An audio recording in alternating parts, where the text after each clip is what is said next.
So here we are with Darrell House, Classic Gentleman's Boutique. Got it. All right. We want to ask you some questions. And one of our first questions is, where did you grow up? Grew up in College Hill, Belma Height, 2102 29th Avenue, apartment 47. I was getting ready to ask you, did you remember the address? Of course. Oh, that's pretty good. All right. And what high school did you go to? Well, first of all, what elementary school did I go to? Okay. I went to College Hill Elementary School. Then they started busing, and I ended up at Pierce, Archer.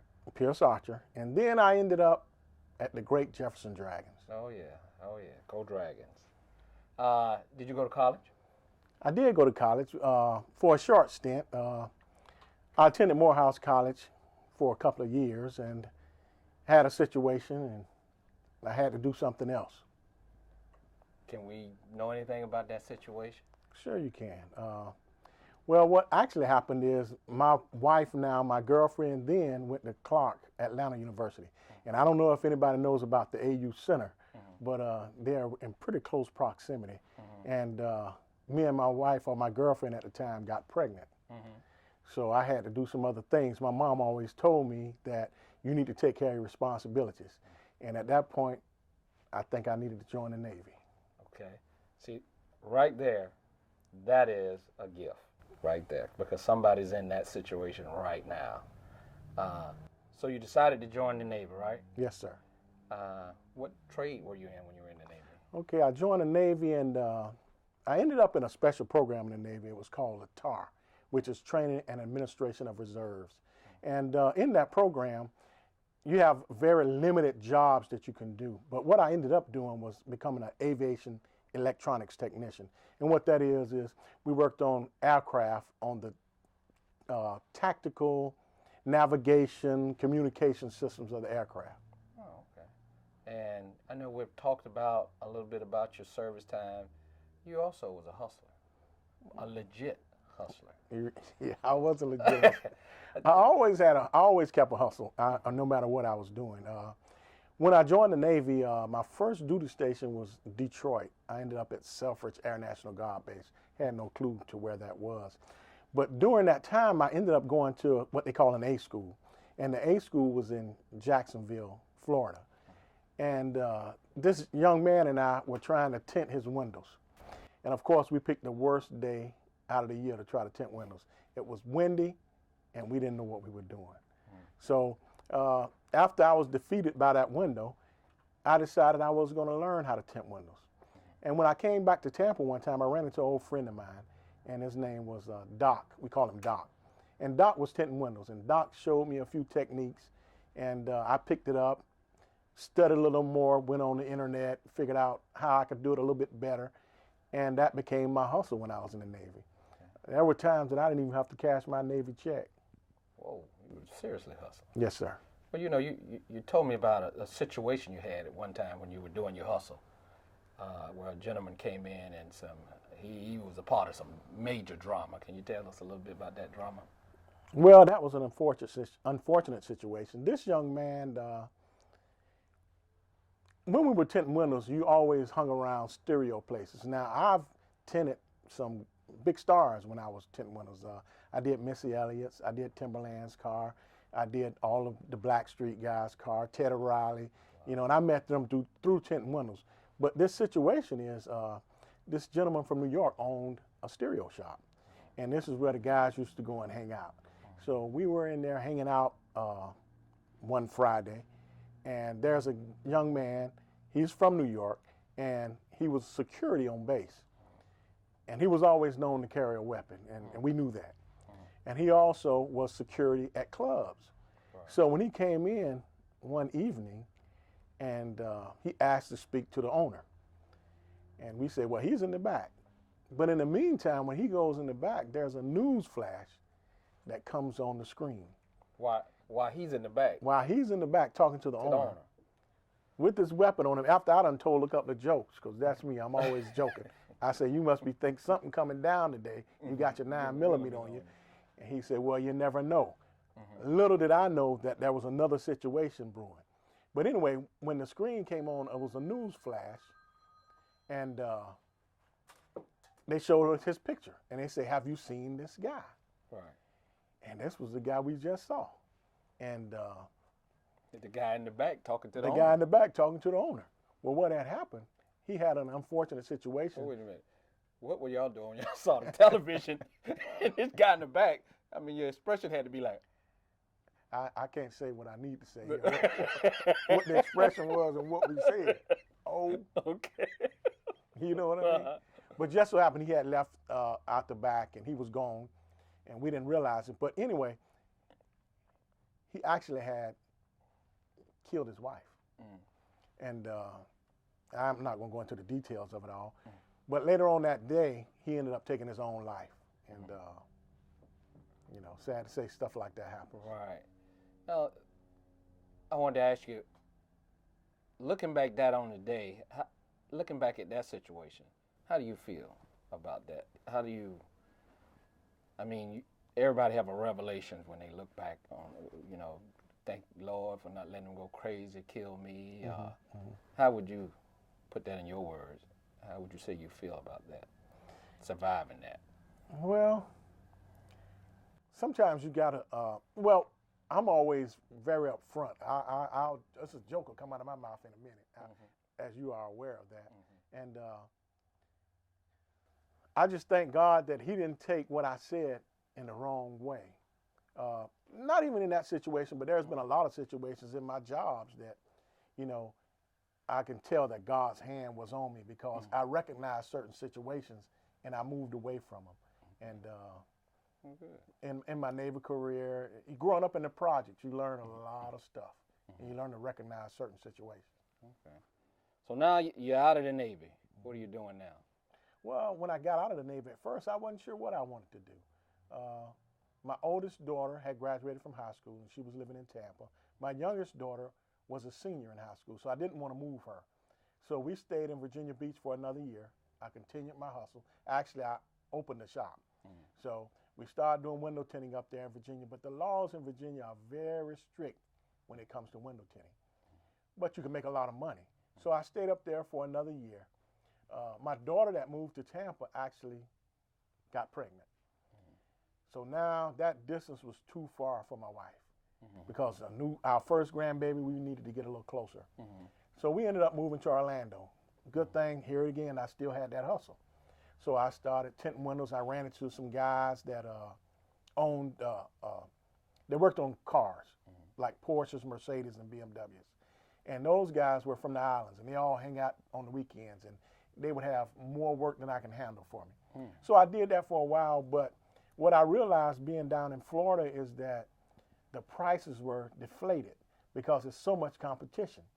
And then I was getting a little older too, and I didn't know if I wanted to crawl in the back of those cars anymore, you know. So I started to looking around at different things, and sometimes there's something that's always in the back of your mind, that's always whispering in your ear.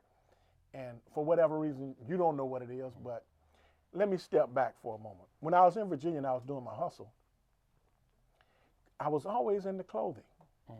And I met this man called Verano Tucker that owned a clothing store called the Elite Man.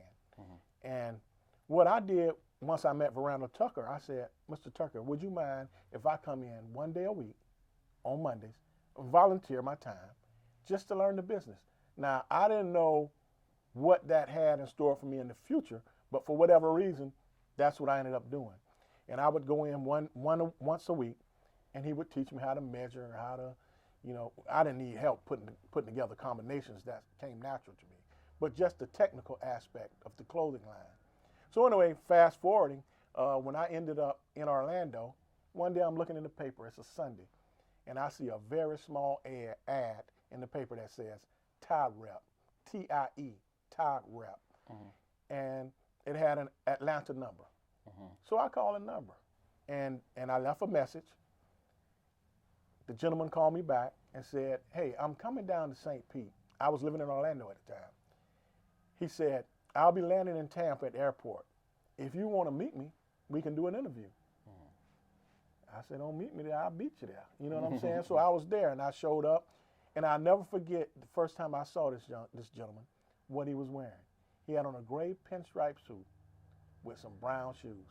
Immediately, I recognized him, and I've never seen him. And the same with me, because I was sharp too. And from then on, that led me to something else. You know, so I ended up working for a company called Philip Van Heusen. I'm sure you've heard of it. Well, actually, it wasn't Philip Van Heusen at the time. I ended up working for a company called Superba. But I remembered something. You telling me about you calling a college friend and you told him what you were doing, and he said, "I'm not surprised." Exactly. He would say that you would always, when you got dressed, you would put your clothes on your bed and laid it all out and spread it out, and it had to be just right. So. Well, you know, like I said, there's always, you have gifts. Everybody has gifts and talents, and that was just one. More of than mine. one. And I gained that from my family and my brothers. You know, I have people that would tell me, back in elementary school, back in junior high school and high school, you were always a sharp dresser. But to me, it was just putting on clothes. You know what I mean? I didn't realize that this would be my future. You know, so, but it just happens that way sometimes. So now you went to Van. Yeah, I went to Superba actually. I worked for a company called Superba. It was a family-owned company. It was the largest neckwear manufacturer in the country, and they were starting this new program where they had people going around to different stores and merchandising the stores. When I came into the company, they were having one of their annual meetings, and it was me and 5 other people that flew out to Arizona. So when we flew out to Arizona, of course, we don't know anybody, so we all kind of cling together because we have something in common.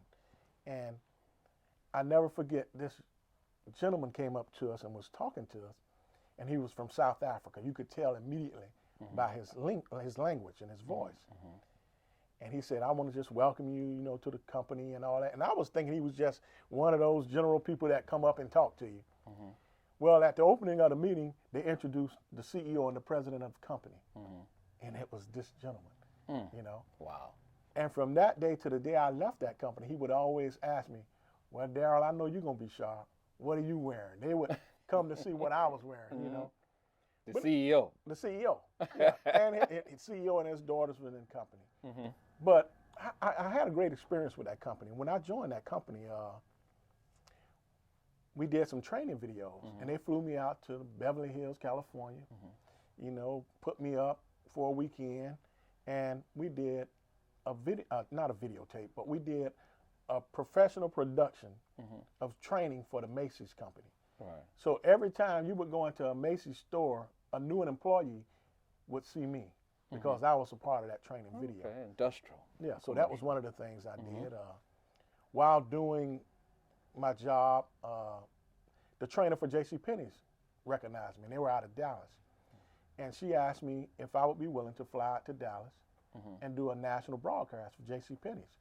And I did that. So, you know, the company offered a lot of opportunities to me. Little did I know that it would lead to this store. So now, how did we get from those places you were employed to here? Because at one time, you were selling out of the back of a car. Right.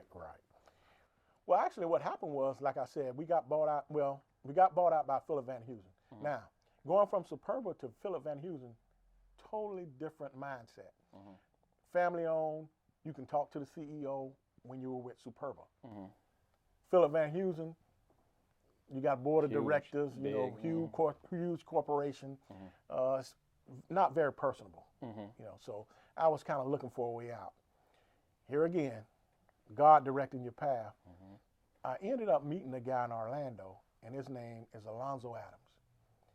And Alonzo Adams had a store called All Tied Up. And it was on Church Street, right across the street from the Magic Arena. But anyway, for whatever reason, me and this guy just hit it off perfectly. And he would always tell me this. He would say, "Daryl, if you work half as hard for yourself as you're working for those people, man, you'll be successful." And he would always tell me that. He would beat me up with it, you know. And he would take me to little shows and clothing shows so I could meet the vendors and such. But in the meantime, I started hustling again out of the trunk of my car, you know. And I had a Volvo 4-door, and I outgrew it. So I got a Volvo station wagon, and I outgrew it. And then I got like a panel van, and I put a rack in the back of it, and I basically outgrew that. And the guy would always tell me, Alonzo, say, and I don't mean to sound crass when I say this, but he'd say, man, I'm going to bust you upside your head. He said, I'm going to take something and bust you upside your head because you need to be on your own. You need to be doing your own thing. He said, there's people looking for you that can't find you because you're mobile in that car and you're moving around. He said, you need to get a stable place. Okay, I listened to that voice. Scared, fear. There it is. You know what I mean? I found this little spot. Here again, God intervening. This guy said, there's a spot coming open in our plaza. He said, man, you ought to apply for that spot. Now, I'm counting dollars and crunching numbers, and the price was right. So I talked to the guy that was handling the spot, that was renting it out. And I said, man, I'm kind of interested in your spot. He said, so you want to go on the list? I said, man, I ain't trying to go on nobody's list. He said, I didn't say you couldn't be number one on the list. I said, now we talking. So I ended up getting this spot over at the CDC, and all I was doing it part-time. I would open up 2 days a week and by appointment after I would get off work. And it started growing, and it started building, and it started building. Well, here again, I'm working with this corporation, Philip Van Heusen. And the corporation, it's always about the bottom line. Right. Right? So they decided they didn't need all of us. And they decided that they no longer needed my services. So they laid me off. So you had no choice. Thank God they laid me off. You know what I mean? I'm already set up. I didn't try to go find another job, you know. So they say God closes some doors to open some other doors. You know, and sometimes he got to kick you in the butt to make you move because they had to kick me in the butt. So anyway, I ended up going into the store full time. Thank God. Knock on wood. It's been productive. I pay my bills. You know, it's been good. And I'm doing what I enjoy doing. Oh, that's great. So now you get a shop on MLK, and now you're here. And of course, ties. Look at the ties. You love ties. Yes, sir. And what kind of clients do you have? Well, the client that I'm going after is, well, first of all, the classic gentleman. That's where the name came from. Classic gentleman. I believe in the classics. You know, that stuff never goes out of style. Right. You know, fashion comes and goes, but style is forever. You know, and I'm moderate. I try to stay moderate. Now, I'll tell a person in a minute, I'm not the cheapest man on the block and don't want to be. You know, if a person is looking for a $100 suit, there's places that can service them. It ain't me. You know, and I'm not trying to be that person. But what I try to do is give you a better product at a better price. And you can't put a price on my service, you know, because I know I go above and beyond for my customers every day. So what I'm looking for is just a guy with an average job, you know, that can afford just a decent price on a suit. Like I say, I'm not trying to give you $100, get some shoes, socks, shirt, underwear, all that. I'm not trying to do that. I ain't getting into that. You know, but I try to give you a good product at a good price. And stay moderate. That's very good. Because that's, for one thing, that's what I learned working for Philip Van Heusen. The money is, where they say the money is in what's called the mid-channel. You know, you got Nordstrom and Neiman's, and you'll go in that store, and it'll be a few people shopping. And then you got the low-end stores like Walmart or somewhere, and there'll be a bunch of people shopping. Right. But then you got stores like Target, Kohl's, and those stores that are growing, JCPenney's, you know, they will always have customers because that's the mid-channel. That's where most of the people are, you know. Some people don't want to be cheap. Some people don't want to be too expensive. They just want to be in the mid-channel. Well, okay. Well, Darryl, we appreciate you taking time with us. And maybe you can show us around here some of these suits. And in fact, I'm wearing a classic gentleman. That's a classic gentleman. Yes, sir. Yeah, exactly. Check it out with a little square in the top right there. But we appreciate it. And show us around. Thank you for having me. Well, Mr. Honeywell, just to give you an idea of what we do here, we offer a lot of different things. Ties, for one thing, and we have 2 levels of ties. We do bow ties, that's back there. And actually, those bow ties back there, I created those myself. Right. That was my first bow tie line. Custom. Yes, sir. And we can do custom. We can do custom also. But we also do blazers, slacks, shirts, cufflinks, all the accessories that go with that, socks. And What size is it? Any size? well, my guy, the guy that shops with me, normally is a bigger guy. But I can go as small as I need to go. We do sizes from a 36 suit up to a 72 suit, which is a huge suit. You know, that's twice the 36 guy. So, but the average guy we deal with is, say, in between a 42 and a 52. That's our guy. That's our target. We also do slacks, and our slacks range from, say, a 34 to a 44 is what I would have in the store all the time. But I can get smaller than that. I can go down to a 32, 29, and I can get larger than that. I can go all the way up to a 60 in a slack. But it's not, you won't find it in the store often. You know, that's like a special order thing. We also do complete suits, and they're over there on the other side. We also do slim suits, and we have very few slim suits because, like I said, that's really not my target market right now. I'm trying to get that customer, but that's not quite my customer. A new thing we just introduced was shoes, and we did pretty good with them for the first time. I'm getting ready to go to the show in Vegas. I'm going to pursue that a little more. I'm going to get a few more shoes in here. And I think that's going to be the direction we're going. We also do shirts, and we off-the-rack shirts. We also do custom. Now, today I just delivered a custom delivery to a gentleman, and we did 5 suits for him. We do custom shirts, custom slacks, and we do what's called embellishments. We could start with this blazer here and add whatever you want to it. We could put an elbow patch on it if you want. We could put some piping on it if you want. We could change the buttons if you want. So it's open to the mind and imagination. Whatever you can imagine, if you can conceive it, we can make it happen. Did you ever see yourself coming this far, doing something like this? You know, it's funny because I started off with just ties. That's where I started. In the trunk of my car, I had ties. And ties led into cufflinks. And then cufflinks led into suits. Well, actually, 2-piece suits. I did what they call a 2-piece suit. And then that led to suits. And, you know, it just keeps growing. Keep growing. Just keep growing. That's awesome. Yeah. I believe our purpose in life is to bless other people. I believe that's how you get blessed, is by blessing other people. And one of the ways to bless other people is by listening to their life stories. Everybody's life stories, I believe, has a gift in it. Someone's success or someone's failure could help you. In Mr. House's life story, you heard many things, good, successful, and unsuccessful.